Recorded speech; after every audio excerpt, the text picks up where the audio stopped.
Hello everyone. Today's lesson is on modal verbs. Okay, this is an easy guide to using modals. Now modals are very useful, especially when you want to write and when you want to give advice and when you want to present something. So I hope the explanation in this video will help you to understand how to use modal verbs correctly.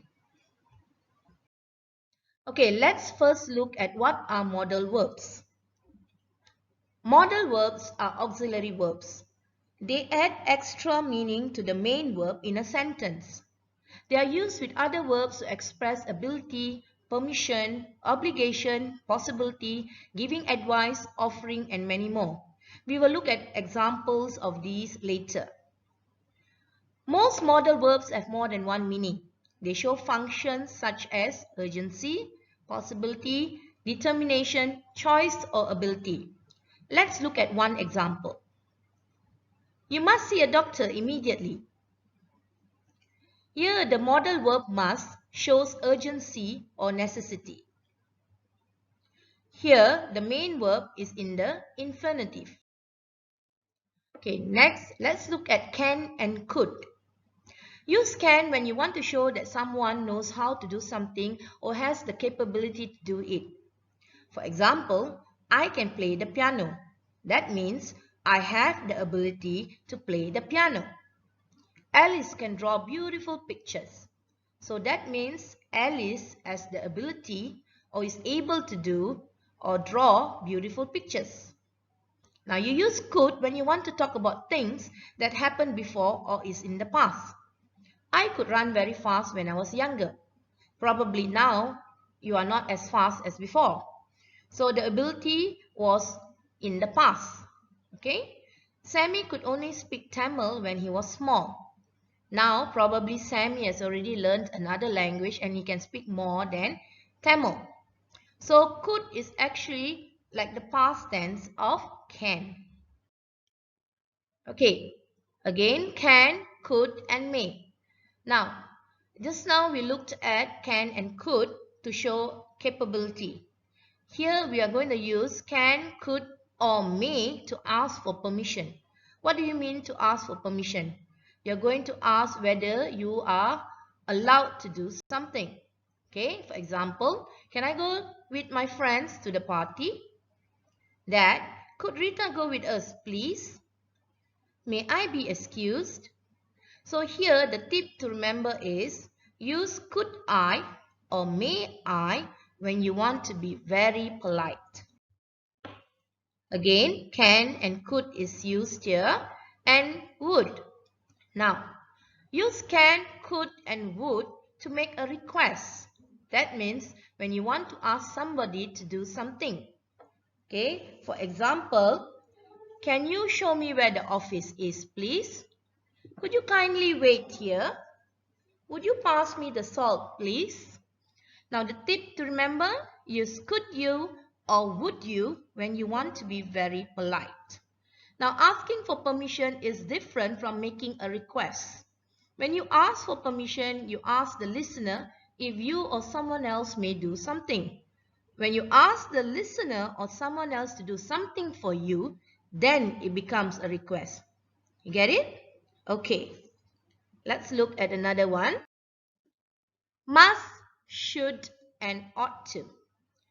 Use must, should, or ought to when you talk about things that people have to do or rules they have to follow. Alright, for example, we must respect our elders. Karim, you should apologize for being rude. They ought to be friendlier to their new classmate. Now, should and ought to usually have the same meaning. Okay? May, could, and might.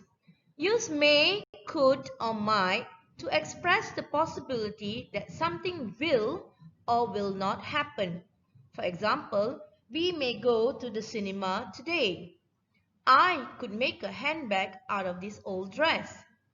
I might arrange my storybooks in the new bookshelves this evening.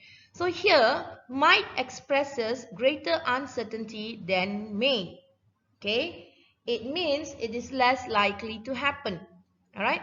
So when you say we may go to the cinema today, you might go, alright, or it will not happen, you won't go. Alright? So that is for may, could, and might. Okay, next. Shall, will, can, and would. Now use shall, will, can, and would to make offers. Okay? Alright, shall I make something?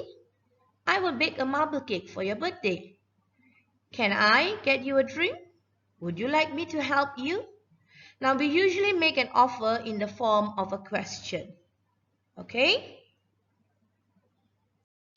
Okay, there are some rules to remember when using modal verbs. Number 1, use the modals as is. Don't change them to the present, past, or future tense. For example, he can jump high, or the baby might go to sleep. Okay, you cannot say he can jump high. So don't add s to the word can. Second, use the base verb after the modal. Don't use to. For example, he might join us, or you must finish your project. So you cannot say he might too join us, or you must too finish your project. Do not use the infinitive to here before the verb. Okay? The third rule is when the sentences are in the negative, use not after the modals. Don't use don't, doesn't, isn't, aren't, wasn't, or won't. Okay, there's an exception for have to. So you say you should not smoke here, not you don't should not smoke here. Okay. However, for have to, you use the word don't.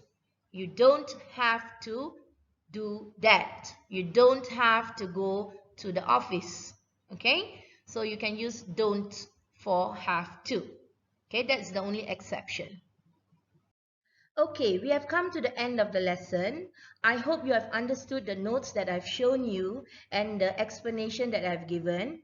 If you do need more clarification, please do refer to your English teacher. Okay, please do subscribe, like, and share my videos.